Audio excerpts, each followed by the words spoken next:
Firstly, I'd like to thank Graham Smith, Dave Moxham and all our brothers and sisters in the STUC for organising this march today, so a big round of applause for the STUC. When NUS Scotland has campaigned against tuition fee increases and cuts to education, when we have confronted racism and called for stronger equality laws, when we have marched in the Scottish Parliament in Westminster, the STUC and its members have been behind us, giving us the support we need to turn their campaigns into wins for students. We are proud of our strong ties to the trade union movement and gladly join our brothers and sisters today to let the Tories know that austerity isn't working. We all have little choice but to march today. The Tories' austerity programme is leaving a whole generation without a future. Their policies have ransacked education south of the border and forced Scotland to make education cuts, which will see young people from our most deprived communities moved out of the classroom and into the dole queue. The government austerity policies are threatening to dump an entire generation on the scrap heap.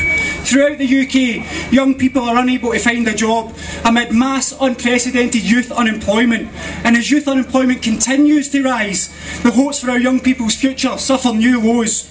So today, brothers and sisters, we march outside the Tory party conference to let them know the voice of the young people will not be ignored. We march against the Tories, the same Tories which believe in teaching unemployed youth the value of a hard day's work by refusing to pay them. We march against Tories like Theresa May, who believe the best way to improve education is by politicising border control and imposing unnecessary, unworkable visa restrictions that threaten to deport our international students for the sake of xenophobic political gain.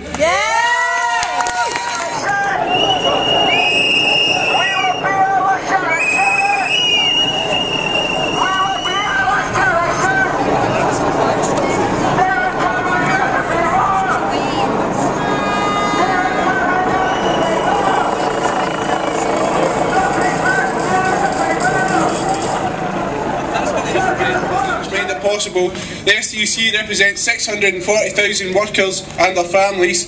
It's part of Civic Scotland. We represent everybody, but most importantly, it's part of the STUC is about representing young people, and this is why I'm here today. It's not about older people telling young people what to do. It's about young people expressing what they want to do and what they see as their future.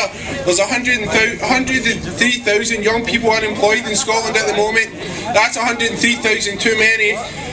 Well, what we want to see is there's 25,000 apprenticeships at the moment. We want to see more. We want to see an opportunity for people who are in college and university to get jobs, because at the moment the people who are overqualified for jobs are creating underemployment. We want to see those people move up and create jobs for people who are falling behind them. So that's where we are today. I've seen today that there was a cloud over Troon, but David Cameron's moved on and the sun's came out, and I thank all yous for that. I thank you all for your solidarity. Thank you. Press them on what they're doing to our people.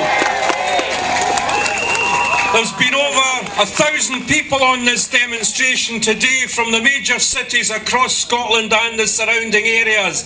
And the point is, for every one of you, there are over 100 young people facing unemployment and no future. In Scotland, the STUC, we're against cuts, we're protecting pensions, and we're for a better way. A few weeks ago, Chancellor Osborne said to the IMF chief Christine Lagarde, and I'm quoting, "We will stick to the deficit reduction plan we've set out. It's the rock of stability on which our economy is built." Osborne instead might have listened to these words, and again I'm quoting, "Stability itself is not enough. After all, the graveyards are pretty stable places." And who said that? Well, again, he did in 2007. And what we are witnessing now in that graveyard is the reduction, the attack on the prospects of future generations to come. We can't deal with all of the cuts here. They've only just started, and there's many more to come. And it makes no sense, the destruction that they're placing on communities across Scotland. At least it makes no sense unless you're part of a class that will never need to use those public services. This week we've seen a wrecking budget. The starkest evidence that the government's austerity measures are not working can be seen in the growing numbers of people who are out of work or seeking work, and unemployment is at a 17-year high. The focus of our demonstration here today has been youth unemployment, and rather than hearing from me, you're better to hear from the people that are facing that challenge right in the face. And the first of those is the chair of the STUC's Youth Committee, Mark Lynch. Mark. No ifs, no buts. The public sector cuts. No ifs, no buts. The public sector I cuts. said no ifs, no buts. The public sector cuts. No ifs, no buts. The public sector cuts. Is that? Cameron's up on the window.